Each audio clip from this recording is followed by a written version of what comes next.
احباب ذی وقار، جمادی الاخری کا یہ بابرکت مہینہ ہمارے درمیان جلوہ فراز ہے، جس کو جمادی الثانی بھی کہا جاتا ہے۔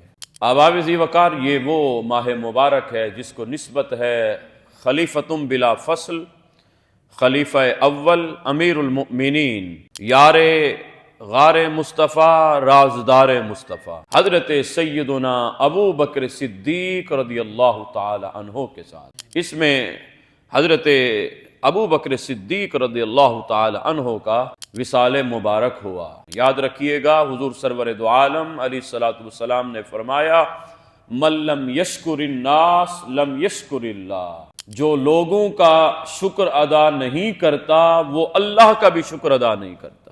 تو حضرت ابو بکر صدیق رضی اللہ تعالی عنہ یہ ہمارے محسن ہیں، یہ وہ ہمارے محسن ہیں کہ جن کے ذریعے اللہ عز و جل نے دین متین کو، دین محمدی صلی اللہ علیہ وآلہ وسلم کو عروج عطا فرمایا۔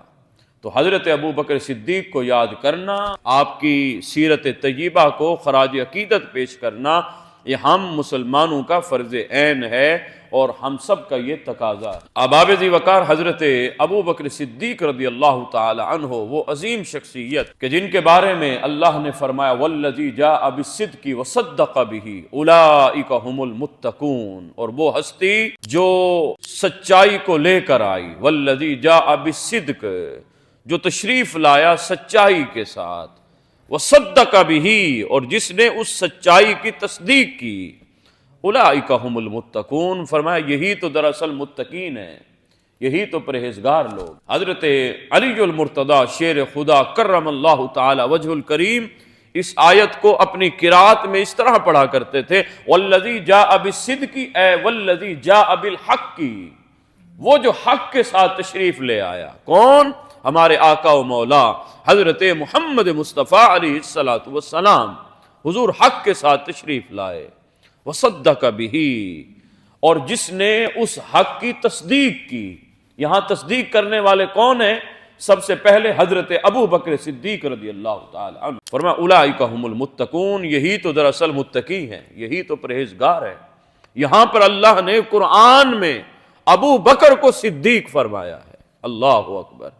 اور کہیں اللہ عز و جل نے معراج کی شب جبرائیل کے ذریعے حضرت صدیق اکبر کو، ابو بکر کو صدیق اکبر کہلوایا، اور پھر میرے آقا دو عالم حضرت محمد مصطفیٰ علیہ الصلوۃ والسلام نے زبان رسالت معاب سے حضور نے اس کی تصدیق بھی کی کہ ابو بکر جو ہے، فرمایا اللہ عز و جل نے اس کو صدیق اکبر فرمایا، سب سچوں میں سے سب سے بڑا سچا، اللہ اکبر۔ احباب ذی وقار، یہ وہ ابو بکر صدیق رضی اللہ تعالی عنہ ہیں کہ فرمایا کہ اس ہستی میں صرف دو بندے ایسے آئے ہیں کہ جنہوں نے ابتدا تا انتہا کفر میں کوئی لمحہ نہیں گزارا۔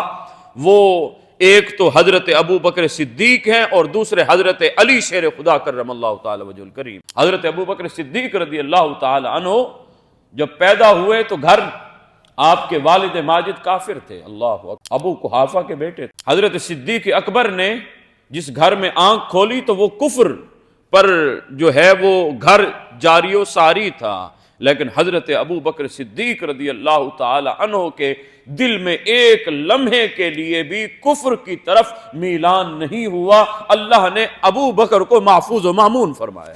تو حضرت ابو بکر صدیق رضی اللہ تعالی عنہ اور حضور کے ساتھ آپ کی جو یاری تھی وہ 18-20 سال کی عمر میں شروع ہو گئی، لیکن میرے آقا نے اعلان نبوت فرمایا 40 برس۔ ابو بکر تصدیق پہلے ہی کر چکے تھے، ابو بکر حضور کو پہلے ہی مان چکے تھے۔ میرے آقا نے جب اعلان نبوت فرمایا، ابو بکر کو ابھی دعوت ہی دی تھی کہ ابو بکر میرے اوپر ایمان لے آؤ۔ سب سے پہلے ایمان لانے والے حضرت ابو بکر صدیق رضی اللہ عنہ اور حضرت علی المرتضیٰ شیر خدا، یہ کم سنی میں، آپ کی عمر مبارک 8-9 برس ہے، سبحان اللہ۔ آپ نے تو تربیت میرے آقا سے حاصل فرمائی نا۔ میرے آقا اس وقت یعنی حضور آقا علیہ الصلوۃ والسلام کے اعلان نبوت کے وقت حضرت علی شیر خدا کی عمر مبارک 8-9 برس تھی، تو آپ نے پرورشی حضور سے حاصل کی۔ تو حضور نے جیسے ہی فرمایا علی ایمان لے آئے، تو بچپنے میں ایمان لانے والے حضرت علی المرتضیٰ ہیں، لیکن جوانی میں جس ہستی نے سب سے پہلے میرے آقا کا کلمہ پڑھا وہ حضرت ابو بکر صدیق رضی اللہ تعالیٰ۔ اور حضور آقا علیہ الصلوۃ والسلام یہ بڑے ناز سے حضور فرمایا کرتے تھے، اس بات کا اظہار فرمایا کرتے تھے، فرمایا میں نے قریش مکہ کو جب بھی ایمان کی دعوت دی اور میں نے انہیں کہا میرے اوپر ایمان لاؤ، تو ہر ایک نے مجھ سے وقت مانگا، ہر ایک نے مجھ سے ٹائم مانگا، ہر ایک نے غور و فکر کرنے کا وقت مانگا کہ مجھے تھوڑا سا سوچنے دیں، مجھے ذرا مہلت دیں، میں ذرا غور و تدبر کر لوں کہ آیا کہ آپ پر ایمان لاؤں یا نہ لاؤں۔ فرمایا ایک ہستی ہے جس کو میں نے کہا تو اس نے مجھ سے کوئی وقت نہیں مانگا، جیسے ہی میں نے کہا اس نے فوراً لبیک کہا، وہ ہستی حضرت ابوبکر صدیق رضی اللہ عنہ۔ تو حضرات ذی وقار غور کیجئے، حضرت ابوبکر صدیق رضی اللہ تعالی عنہ قربان جائیے جب حضور کے دامن میں آتے ہیں، اسلام کو جب قبول کرتے ہیں تو حالت کیا ہے؟ 40,000 دینار موجود تھے حضرت ابوبکر صدیق کے پاس، وہ سارے کے سارے لائے اور حضور کی بارگاہ میں حضور کے قدموں پر قربان کر دی۔ یا رسول اللہ، جب ابوبکر آپ کا تو ابوبکر کا مال بھی آپ کا ہے۔ اللہ اکبر۔ احباب ذی وقار، یہ ہے پھر محبت کا درجہ، یہ ہے محبت کا عالم۔ آج ہم بھی دعویٰ کرتے ہیں ہم اللہ سے محبت کرتے ہیں، ہم اللہ کے بندے ہیں، لیکن جب دین پر خرچ کرنے کا وقت آتا ہے تو اس وقت جس طرح ہمارے تیور بدل رہے ہوتے ہیں، اس سے ایمان کا لیول کا بھی اندازہ ہو رہا ہوتا ہے۔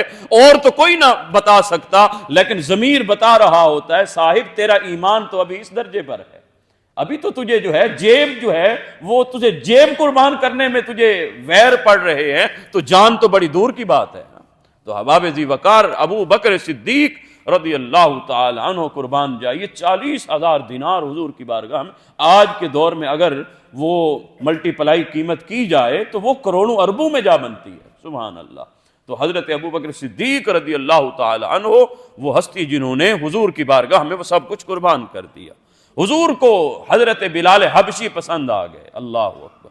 میرے آقا گزر رہے تھے، حضرت بلال حبشی پر ظلم و ستم ہو رہا تھا، آپ کا جو آقا تھا وہ ظلم و ستم کیا کرتا تھا۔ تو میرے آقا علیہ الصلوۃ والسلام نے ابو بکر صدیق سے ذکر کیا بلال کے بارے میں کہ بلال پر وہ ظلم و ستم ہو رہا تھا، میں نے دیکھا۔ حضور نے یہ نہیں فرمایا ابو بکر اس کو جا کر خریدنا ہے۔ جب حضرت ابو بکر صدیق نے سنا نا حضور کا میلان حضرت بلال حبشی کی طرف ہے، تو آپ فوراً جا کر جو ہے اس کے مالک سے بات کرتے ہیں، ہاں بلال کا سودا کر۔ اس نے کہا بلال تو نے کیا کرنا ہے؟ کالا کلوٹا ہے، کسی کام کے قابل ہی نہیں۔ فرمایا تو سودا کر، بلال کے بدلے تجھے کیا چاہیے؟ مجھے بلال چاہیے۔ اب وہ کہنے لگا ابو بکر اتنے بڑے تاجر ہو کر گھاٹے کا سودا کر رہے ہو؟ کہا نہیں تو اپنی بولی بول، تو کیا چاہتا ہے؟ کہا اتنے 1000 دینار چاہیے۔ فرمایا جا، ابو بکر نے دیا۔ اس نے کہا ابو بکر ہوش میں تو ہو، وہ ایک کالا کلوٹا بیکار سا بندہ، اس کے بدلے اتنی قیمت؟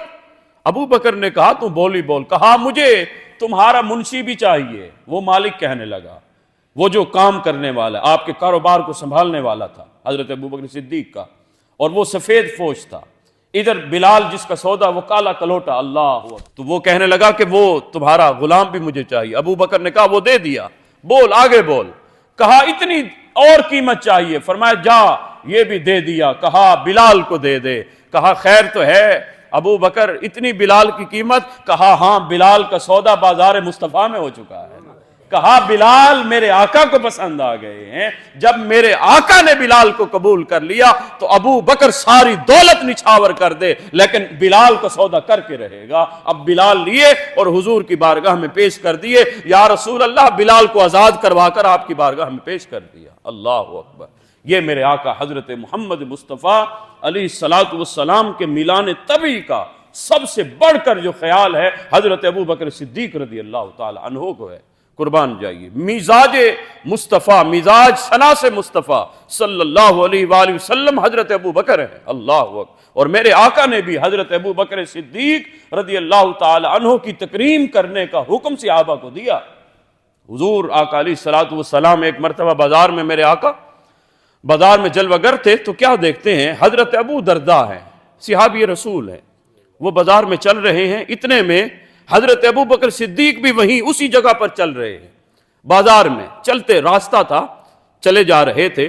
تو اب حضرت ابو بکر صدیق کا چلنے کا انداز کیا؟ وہ جو اللہ نے مومنین عباد الرحمن کی صفات بیان کی، یمشون علی الارض ہونا، وہ جو زمین پر آہستگی سے چلتے ہیں، اللہ اکبر۔ ابو بکر کی نظر مبارک آپ کے قدم انور پر تھی، ابو بکر جو ہے سوچ سمجھ کر اپنے قدم رکھ رہے ہیں زمین پر، آہستہ آہستہ اللہ کے بندے بنتے ہوئے حضرت ابو بکر آہستگی سے چل رہے ہیں۔ یمشون علی الارض ہونا، مٹی داہیں مٹی ہونا ہے قاضی بلے بلے، آج مٹی دے اتے بلیا کل مٹی دے تھلے۔ آج جس مٹی کو ہم رونتے پھرتے ہیں، جس زمین پر ہم غرور اور تکبر کا مجسمہ بن کر ہم جس مٹی کو زمین کو رونتے پھرتے ہیں، اسی مٹی میں تو ہم نے جانا ہے صاحب۔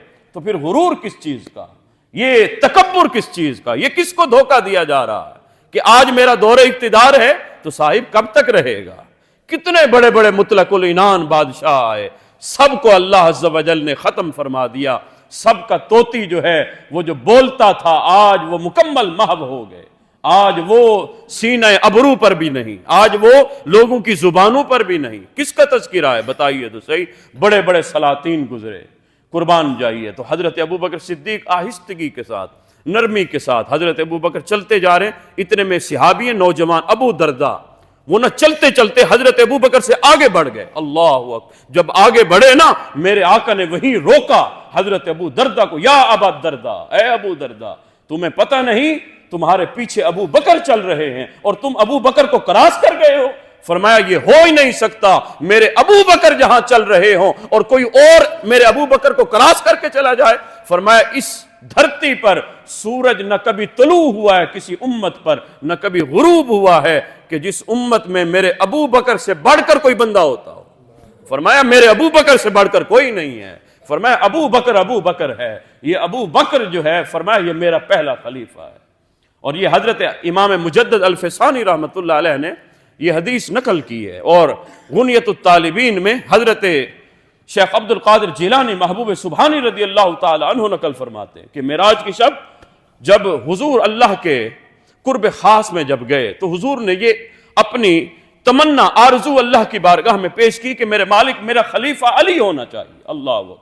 حضور کے ساتھ اب جو ہے ملائکہ بھی تھے، تو ملائکہ عرض کرتے ہیں یا رسول اللہ ہوگا وہی جو اللہ چاہے گا، یا رسول اللہ ہوگا وہی جو اللہ چاہے گا۔ تو حضور نے جب اللہ کے قرب خاص میں یہ گزارش کی نا کہ اے میرے مالک میں چاہتا ہوں میرا خلیفہ جو ہے وہ علی ہونا چاہیے، تو اللہ عز و جل نے فرمایا اے میرے محمد عربی صلی اللہ علیہ وآلہ وسلم، ابو بکر کے ہوتے ہوئے کوئی ہستی یہ درجہ نہیں رکھتی کہ وہ آپ کی خلافت کو سنبھال سکے۔ فرمایا یہ میرے ابو بکر کا درجہ ہے کہ وہ آپ کے بعد خلافت کا حقدار وہ ہے۔ اللہ اکبر۔ تو میرے رب نے اس چیز کا اعلان فرما دیا کہ اے حبیب محمد مصطفیٰ صلی اللہ علیہ وآلہ وسلم، ابو بکر جو ہیں وہ خلیفۃ المسلمین ہیں، خلیفہ اول ہیں، اور میرے آقا حضرت محمد مصطفیٰ علیہ السلام نے بھی اس کا اظہار بارہا مرتبہ کر دیا۔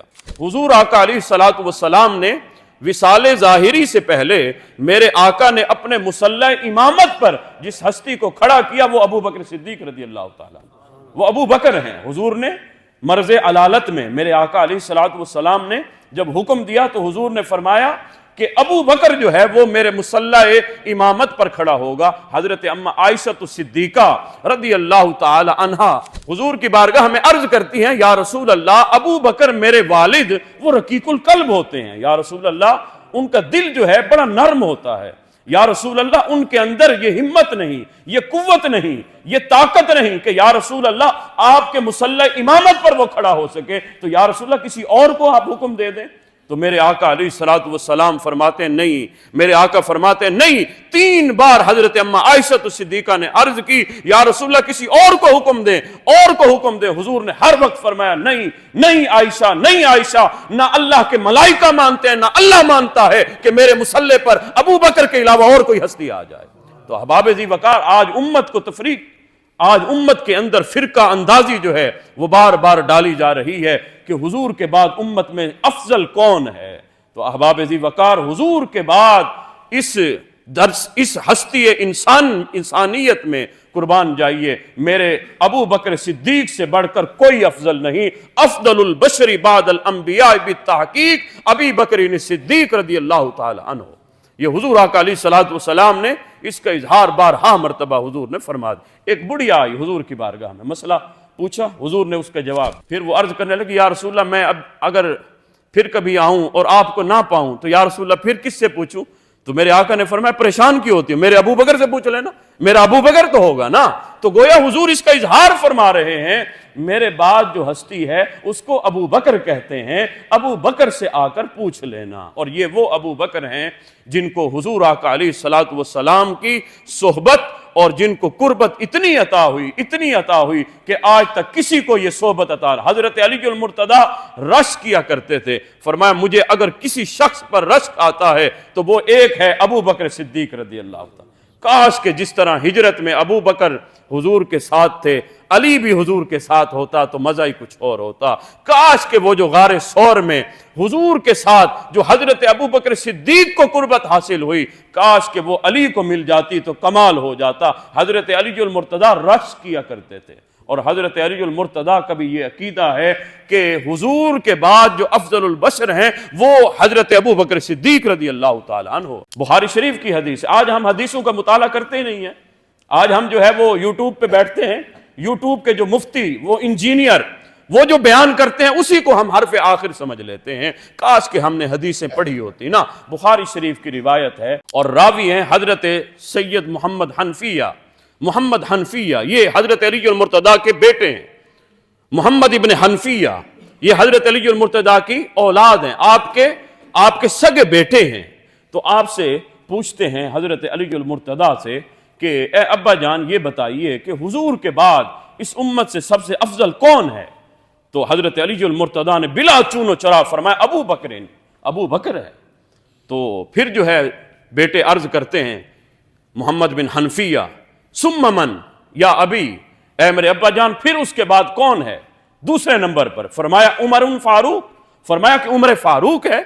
پھر حضرت محمد بن حنفیہ جو ہے وہ اپنے کلام کو ذرا تبدیل کرتے ہیں، پھر کہتے ثم انت یا علی، پھر تیسرے نمبر پر آپ افضل ہیں۔ فرمایا نہیں، حضرت عثمان کا نام حضرت علی نے لیا، فرمایا مجھ سے پہلے افضل جو ہے وہ تو علی المرتضیٰ سے افضل وہ عثمان غنی ہوتے ہیں۔ پھر اس کے بعد آپ فرماتے ہیں کہ پھر علی کا مرتبہ ہے، پھر علی اپنے آپ کو مکمل طور پر جو ہے عجز و انکساری کے مرتبے پر، فرمایا علی تو اللہ کے بندوں میں سے ایک عام سا انسان ہوتا ہے، یہ علی المرتضیٰ کا عجز و انکساری۔ اور حضرت علی المرتضیٰ اپنے دور خلافت میں یہ فرمایا کرتے تھے کہ مجھ علی کو کسی نے ابو بکر پر اور عمر پر اگر فضیلت دی تو مجھ علی کا فتویٰ ہے اس کو درے لگائے جائیں گے، اس کو درے کوڑے لگائے جائیں گے کہ کسی کی جرت کہ وہ علی سے بڑھ کر جو ہے وہ علی کو ابو بکر و عمر سے بڑھا دے۔ احباب ذی وقار، یہ مرتبہ ہے میرے ابو بکر صدیق رضی اللہ تعالی عنہ کا۔ میرے آقا نماز فجر پڑھا کر بیٹھے ہیں، صحابہ کی طرف میرے آقا نے رخ انور فرمایا تو حضور نے اتنے میں فرمایا کہ اے میرے صحابہ بتاؤ آج کسی صحابی نے روزہ رکھا ہوا ہے؟ کسی نے روزہ رکھا ہوا ہے؟ گویا اس سے واضح ہو گیا رمضان نہیں تھا، رمضان المبارک کا مہینہ نہیں تھا جو میرے آقا پوچھ رہے ہیں نا۔ رمضان کا مہینہ ہوتا تو پھر تو ہر کسی نے روزہ رکھا ہوتا نا۔ گویا روزہ رکھنے کا مہینہ نہیں تھا، رمضان نہیں، کوئی اور تھا۔ حضور نے پوچھا آج کسی نے روزہ رکھا ہوا ہے؟ ہر کوئی خاموش ہے۔ اتنے میں حضرت ابو بکر عرض کرتے ہیں یا رسول اللہ آج میں نے روزہ رکھا ہے۔ اللہ اکبر۔ صحابہ کہتے ہیں ہم قربان جائیں ابو بکر صدیق کی عظمت پر۔ پھر اس کے بعد حضور پھر فرماتے ہیں اچھا یہ بتاؤ آج کسی نے نماز فجر پر آتے ہوئے کسی بیمار کی عیادت بھی کی ہے؟ اللہ اکبر، بیمار کی عیادت بھی کی ہے؟ تو سارے خاموش تھے۔ میرے آقا حضرت ابو بکر صدیق عرض کرتے ہیں یا رسول اللہ اس غلام نے نماز فجر سے آنے سے پہلے وہ ہمارے دوست ہیں عبد الرحمن ابن عوف، وہ بیمار تھے، مجھے پتہ چلا اور مجھے پتہ چلا وہ تہجد کے ٹائم اٹھتے ہیں، تو یا رسول اللہ میں تہجد کے وقت ان کے گھر گیا اور ان کی عیادت کر کے آیا۔ اللہ میرے آقا مسکرا دیے۔ پھر اس کے بعد حضور نے فرمایا اچھا یہ بتاؤ نماز فجر سے پہلے آتے ہوئے کسی نے کسی مسکین کو کھانا بھی کھلایا ہے؟ حضرت عمر بیٹھے تھے، حضرت عمر کہتے ہیں مجھ سے جو ہے وہ سنبھالا نہ گیا، میں عرض کرنے لگا یا رسول اللہ ابھی فجر تو پڑھ لیں اس کے بعد یہ کام ہوں گے، فجر سے پہلے بھی یہ ہو سکتے ہیں؟ تو حضور نے حضرت عمر سے کہا عمر آپ خاموش رہیے، آپ خاموش رہیے، ہم جو پوچھنے والے ہیں اس کا جواب دینے والا بھی بیٹھا ہوا ہے۔ تو جب حضور نے پوچھا نا مسکین کو کسی نے کھانا بھی کھلایا، تو میرے آقا ابو بکر صدیق عرض کرتے ہیں یا رسول اللہ جی ہاں تہجد کے وقت میں اٹھا تھا نا تو میرا پوتا بھی اٹھ گیا اسی وقت، تو اس نے اپنی دادی کو کہا کہ مجھے بھوک لگی ہے، مجھے روٹی بنا دو۔ تو اس نے 2 روٹیاں بنائی تھی، ایک روٹی اس کے ہاتھ میں تھی، دوسری روٹی ابھی پڑی تھی، دروازے پر دستک ہو گئی۔ تو میں نے جب دروازہ کھولا، وہ ایک مسکین کھڑا تھا، اس نے کہا ابو بکر رات بھر کا میں بھوکا ہوں، کسی نے کھانا نہیں کھلایا۔ تو کہا یا رسول اللہ وہ روٹی میں نے اس کو دے دی۔ اللہ اکبر! میرے آقا حضرت محمد مصطفیٰ علیہ الصلاۃ والسلام نے جب یہ ساری خوبیاں ایک ہستی میں دیکھیں تو میرے آقا مسکرانے لگے۔ فرمایا یاد رکھنا کل قیامت کا دن ہوگا، فرمایا کوئی نمازی جو ہے وہ اپنے نمازی والے جنتی دروازے سے داخل ہوگا، فرمایا کوئی جو ہے وہ کسی کو روزے میں مزہ زیادہ آتا تھا وہ روزے زیادہ رکھتا تھا، فرمایا کل قیامت کے دن جب وہ جنت میں جائے گا وہ روزے والے دروازے سے جائے گا، کوئی حاجی والے دروازے سے جائے گا۔ فرمایا یاد رکھنا میرے ابو بکر کی عظمت یہ ہوگی کل قیامت کے دن میرے آقا فرماتے ہیں ابو بکر جب جنت میں جانے لگے گا اللہ فرشتوں کو حکم دے گا سارے دروازے کھول دیے جائیں، میرا ابو بکر جس دروازے سے چاہے وہ جنت میں داخل ہو جائے۔ اللہ اکبر! احباب ذی وقار، اور حضور آقا علیہ الصلوۃ والسلام سے ایک مرتبہ حضرت ابو بکر صدیق عرض کرتے ہیں یا رسول اللہ کیا میں جنت میں جاؤں گا؟ اللہ اکبر! یہ عجز و انکساری کا عالم، یا رسول اللہ کیا میں جنت میں جاؤں گا؟ حضور فرمانے لگے اے ابو بکر تم جنت میں جاؤ گے۔ اللہ اکبر! حضور فرمانے لگے اے ابو بکر سب سے پہلے میری امت میں سے، اور فرمایا اس انسانیت میں سب سے پہلے جو جنت میں جائے گا اے ابو بکر وہ تم ہوگے۔ فرمایا ابو بکر تم ہوگے، سب سے پہلے جنت میں جانے والے تم ہوگے۔ فرمایا اول من يدخل الجنہ ابی بکر، اسی وقت حضور نے فرمایا ابو بکر فی الجنہ، عمر فی الجنہ، عثمان فی الجنہ، علی فی الجنہ۔ حضور نے 10 مبشرہ صحابی کا نام لے لیے، فرمایا یہ جنتی ہیں۔ اللہ اکبر! احباب ذی وقار، ذرا حضرت ابو بکر صدیق کی محبت کے لیے اپنے سینے کو کشادہ کرنا چاہیے۔ وہ ابو بکر جن کے احسانات کے بارے میں حضور اظہار فرمایا کرتے تھے، فرمایا اس امت میں جس نے بھی مجھ پر احسان کیے فرمایا اس کا ایک ایک کر کے بدلہ میں نے چکا دیا، لیکن فرمایا ایک ہستی ہے جس نے میرے اوپر احسان کیے اور میں محمد اس کے احسان کا بدلہ چکا نہیں سکا، کل قیامت کا دن ہوگا ابو بکر ہوگا اور میں ہوں گا، میں ابو بکر کا ہاتھ پکڑ کر اللہ کی بارگاہ میں پیش کروں گا، اے میرے مالک یہ ہے تیرا ابو بکر، اس کا احسان کا بدلہ تو نے خود چکانا ہے، میں محمد تیری بارگاہ میں پیش کرتا ہوں۔ فرمایا ابو بکر کے احسانات کا بدلہ کل قیامت کے دن اللہ خود جو ہے چکائے گا۔ فرمایا میں محمد پر احسانات ابو بکر کے اتنے ہیں۔ سبحان اللہ! ابو بکر کی نیکیوں کا کیا عالم ہے۔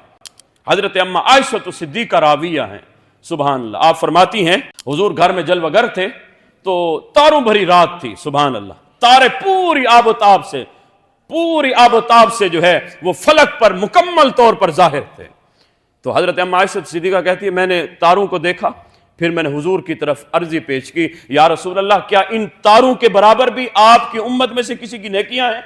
اللہ اکبر! ذرا غور کیجئے گا، آج تک میں نہیں سمجھتا کسی سائنس نے اتنی ریسرچ کی ہو کہ تارے اتنے موجود ہیں، فلک پر اتنے تارے موجود ہیں، لیکن قربان جائیے صحابیہ کا عقیدہ، حضرت اما عائشہ صدیقہ کا عقیدہ کیا ہے؟ گویا آسمان پر جتنے تارے ہیں اور تو کوئی نہیں جانتا، لیکن ان کی تعداد میرے آقا محمد مصطفیٰ کو معلوم ہے، میرے آقا جانتے ہیں۔ تو یا رسول اللہ ان تاروں کے برابر کسی کی نیکیاں ہیں؟ تو میرے آقا نے برجستہ فرمایا ہاں عائشہ میرے عمر کی نیکیاں ہیں۔ اللہ اکبر! فرمایا میرے عمر کی نیکیاں ان تاروں سے بھی بڑھ کر ہیں۔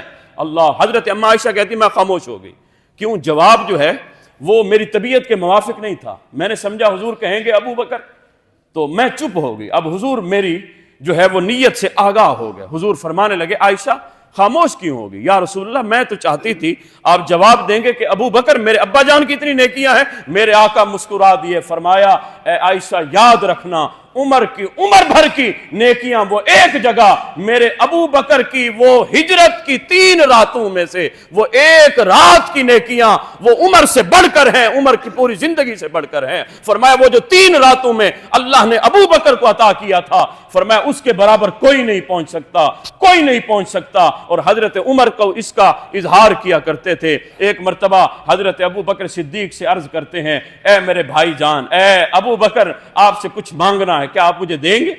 تو حضرت ابو بکر فرماتے ہیں عمر دینے والی چیز ہوگی تو میں دے دوں گا، حاضر۔ تو حضرت عمر عرض کرتے ہیں اے ابو بکر وہ جو ہجرت کی 3 راتیں جو اللہ عز و جل کے نبی کے ساتھ قرب خاص آپ کو عطا کیا گیا تھا، وہ 3 راتوں میں سے ایک رات کی نیکیاں تو مجھے دے دیں۔ حضرت ابو بکر نے ہاتھ کھڑے کر لیے، فرمایا اے عمر ابو بکر سے جان مانگ لے، ابو بکر جان دینے کو تیار ہے، لیکن اے میرے یار قسم بخدا وہ 3 راتیں تو میری زندگی کا حاصل ہے نا۔ کہا وہ 3 رات کی نیکیاں تو میں تمہیں نہیں دے سکتا، وہ تو میں تھا اور میرے حبیب تھے، میری آنکھیں تھیں اور حضور کا جلوہ تھا۔ فرمایا میرا زانو تھا اور حضور آقا علیہ الصلوۃ والسلام کا چہرہ مبارک تھا۔ احباب ذی وقار، اللہ عز و جل نے یہ عظمتیں، یہ رفعتیں حضرت ابو بکر صدیق کو عطا کی۔ اللہ تعالیٰ کی بارگاہ میں دعا ہے اللہ حضرت ابو بکر صدیق کی عظمت سمجھنے کی توفیق عطا فرمائے اور آپ کی محبت ہم سب کو عطا فرمائے۔